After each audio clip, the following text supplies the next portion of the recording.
Hey everybody, welcome back to another episode. Welcome back to the channel.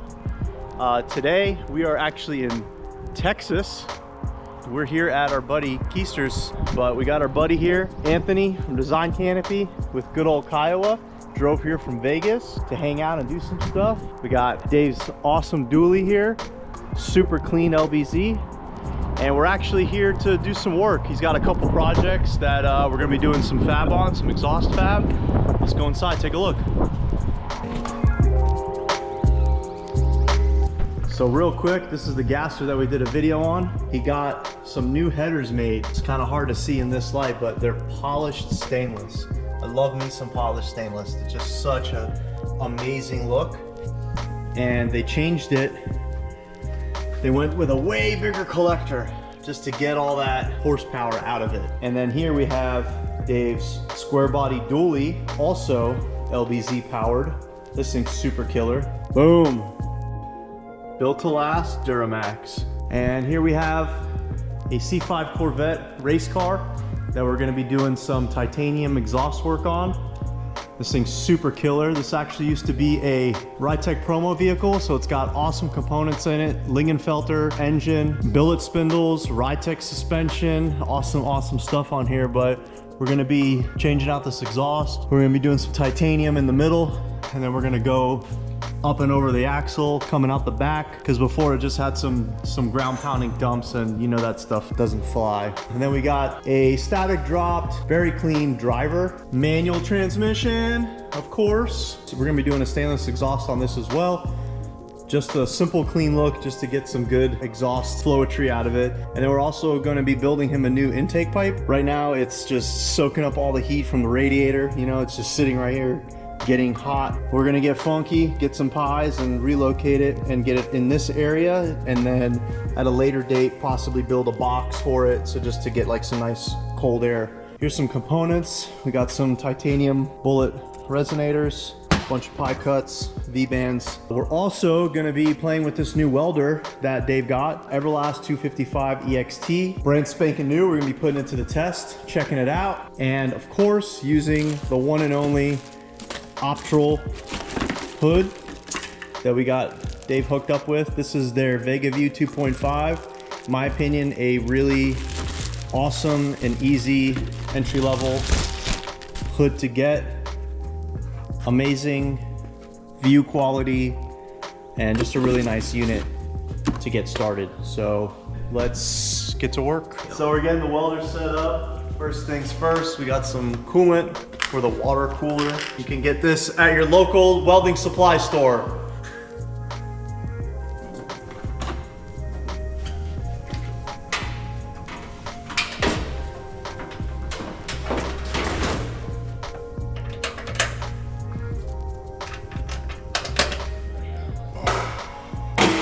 Did you get a cart?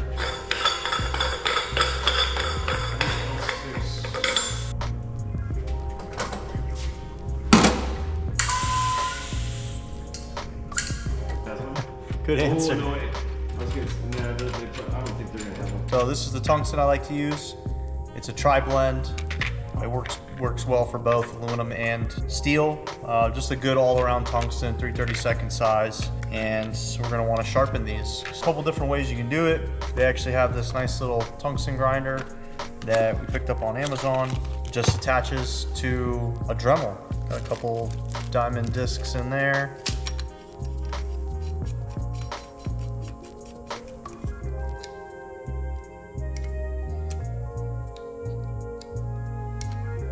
So you got a couple different sizes here, you know, for smaller tungsten and for 1/16 and 3/32 size.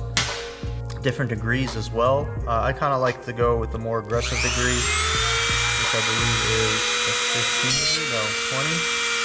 Yeah. 3/32, 20 degrees, yep.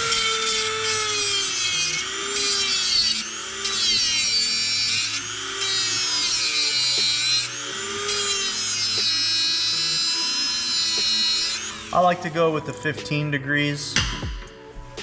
Gives you a nice It just gives you a nice point. One tip I will give you about tungsten is you can do this on a belt sander, and you never want to go off to the side of it. You want to go with the flow of the arc.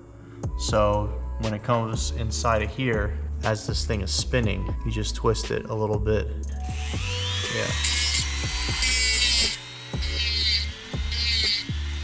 So yeah, that's pretty much it.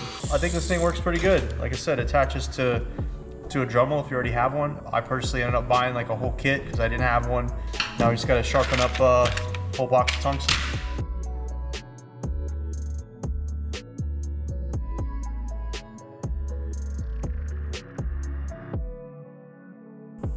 So we do have a little bit of a package, just like an Amazon cart of suggested parts.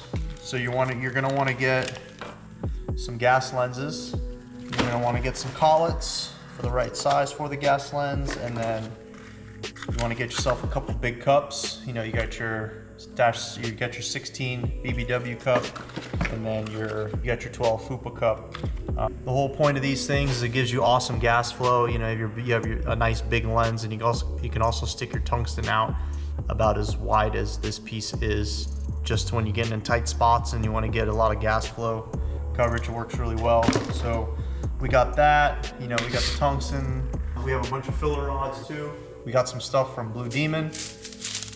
All different sizes for aluminum, steel, stainless, some gloves.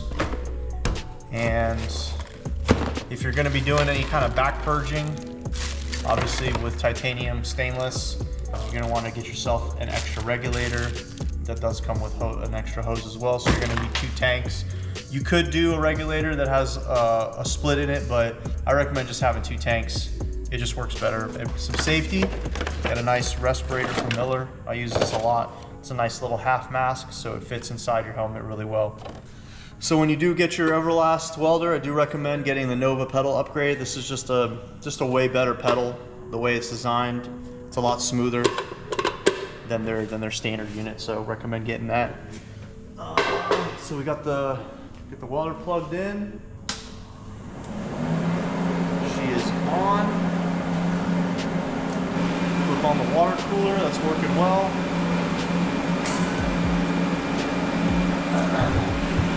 We got the gas turned on. One thing I recommend is you're gonna wanna open this valve all the way. There's a seal inside of here, so if you kind of just crack it open a little bit, it does leak out. Not crazy, but just want to make sure that you have it fully opened up. And then on this machine, it actually has a pulse for your gas, which will allow you to set your gas flow. So the FUPA cups recommend at least 25. CFH, I kind of leave it in that area. High frequency TIG is where you're going to want to be.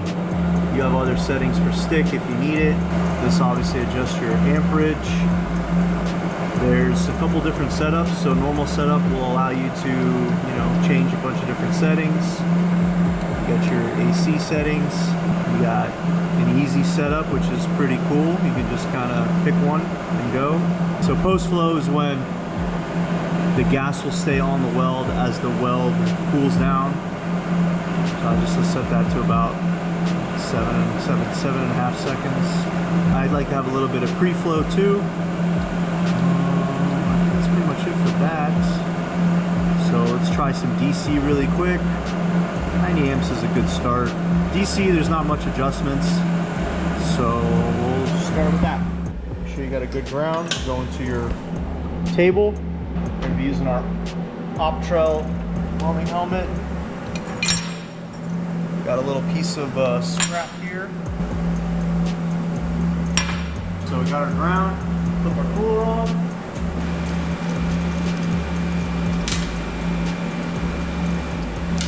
Gonna get our torch set up. You're gonna get your gas lens, you're gonna get your collet. You're gonna screw it in the beginning of the torch all the way.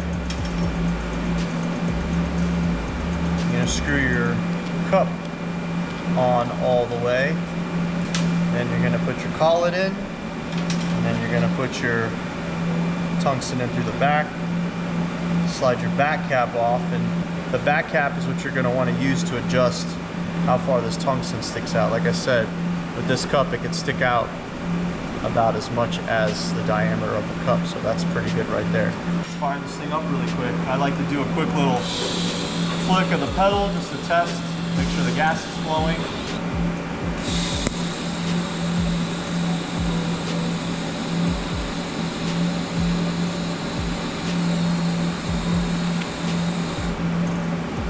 Cool. So we know steel works.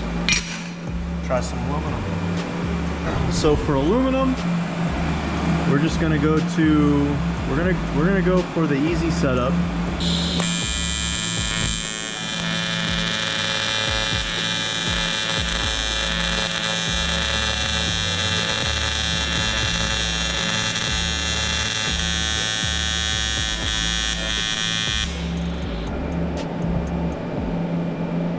Looks pretty good, works good.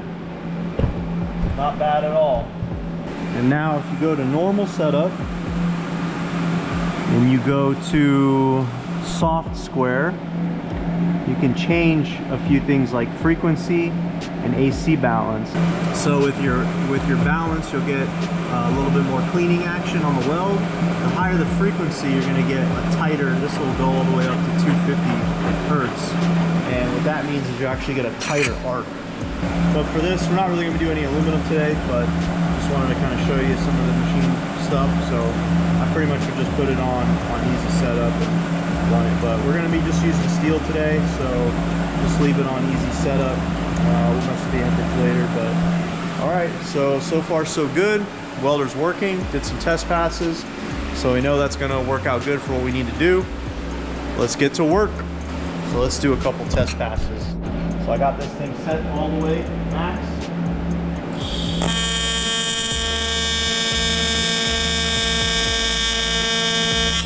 Aluminum's going to require a little bit more juice, because the thing with aluminum is it dissipates heat so well that you have to actually warm up or heat up the entire piece before it starts to make a puddle. All right, first things first, we're gonna attach some V-bands to the end of these headers. So we got one stainless flange that's gonna go onto the header, and then we have our titanium flange. So we're gonna go ahead and cut this right here.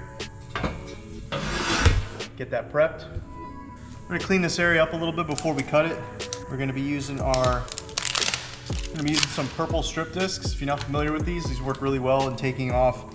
They're a paint removal disc, but we use them just to clean up any kind of metal. Like this obviously used stainless and this has been coated, so we're gonna clean that up. It takes off mill scale really well. Any kind of surfaces, these guys work really good.